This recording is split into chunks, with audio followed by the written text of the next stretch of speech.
Hello po, magandang umaga po. Ako po humingi ng paumanhin kagabi dahil nasira po, putol po yung ating live. Pasensya na po at may nangyari lang po na hindi natin naasahan. Ayun po, nasabitan po tayo ng truck kasi po mayroon pong pumaparada dito sa gilid namin. Yung linya ko po sa internet naabot po nung kanyang yung dump truck. So ako po humingi ng paumanhin. Magandang umaga po mga katekra, mga ka-GC. Yan po, lahat po ng mga defenders natin. Good morning po sa inyo lahat. Ayan, meron na naman po tayong nabasa at narinig. Ay, talaga naman po si Baklan Tililing. Baklan Tililing, magsama-sama na kayo. Pati yung mga kaya kasama mong mga wakwakers, mga ukluban, mga amoy lupa. Alam nyo, nakakatuwa kayong mga wakwakers. Grabe kaya. Sabi ni Panyang, bakit daw po ako pilit na nakikisaw-saw. At sabi, bayaran daw po kami mga defenders. Uy, Ugok, wala nagbabayad sa amin. Kahit tanungin mo pa si Tatay Tekram. Kusang loob po ito dahil ito kagustuhan namin dahil ang aming pinagtatanggol ay totoong tao, hindi katulad ni wakwak na mga demonyo, demonyita. Mga wakwak.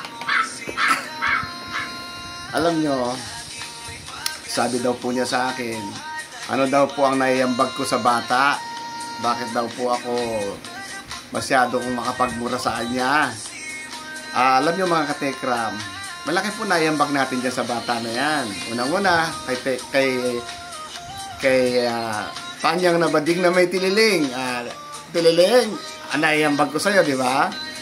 Malaki. Kundi dahil sa akin, hindi ka makikilala sa social media. Sumikat ka dahil nakilala ka ng mga pamilya manalastas, di ba? O tapos, ako din na may karapatan para bagsak ka, di ba? Tililing na bakla. Magsama-sama kayo mga wakwakers. Tililing. Tililing. Tapos, sasabihin niya pa sa akin, ano daw ang naiambag ko sa bata?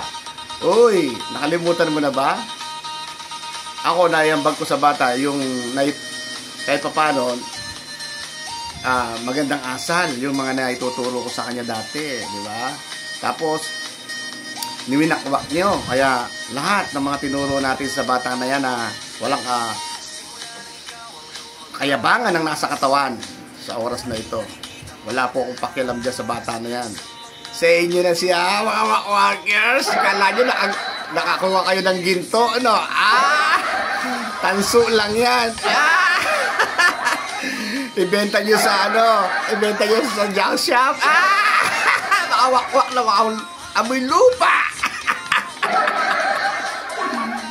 Alam mo na yung bag ko sa kanya dati? Kaya panimbading na tililing. Di ba? Kung di mo nakilala yan, bakit? Kahit pa paano, nag-uumpisa pa lang si Dave noon. Di ba? Tapos sumikat si Dave, Tapos pinasikat ni Tatay Tekram. So, siyempre, nandiyan ka na dahil isa ka sa ng magandang loob doon sa kanya, di ba? Sumikat si Dave. Yan ang naiambag ko sa kanya. Bading na may tililing. Tililing! Magsama-sama kayo ng mga amoy lupa. Baka hindi marunong maligo. Tililing. Alam mo, katuwa ka na. Inggit ka kasi mas bogas naman Precious ngayon sa'yo, di ba? Precious. Shoutout po, Ma'am Precious. Laki po na inggit sa'yo ni Tililing. Basta Ma'am Precious, yung secret natin, nasabihin na naman yan ni Baklang Panyang, binabayaran mo yung lahat ng mga defenders. Baklang Tililing, wala ka na, bagsak ka na Tililing. Bagsak ka na. Siyempre, yung katanyagan lumilipas yan. Kung ginamit mo sa kabutihan, okay lang, di ba? Sira ulo. Alam mo, kahit kanino ka magreklamo, walang makikinig na sa'yo ngayon kasi Salot ka na ng lipunan, salot ka na ng social media. Tililing, tililing. Samahan mo yung mga kawakwakers mo. Ugasan nyo yung bayag lilig. Tililing. Isama mo na rin yung matandang payatot na hindi mo na maligo. Isama mo na rin yung si Daisy. Ay, nako. Ang gaspang na mukha. Ang gawin nyo, bumili ng pabildiliha. Liyahin mo yung pagmumukha niya. Sige po, bye-bye po. Maraming salamat.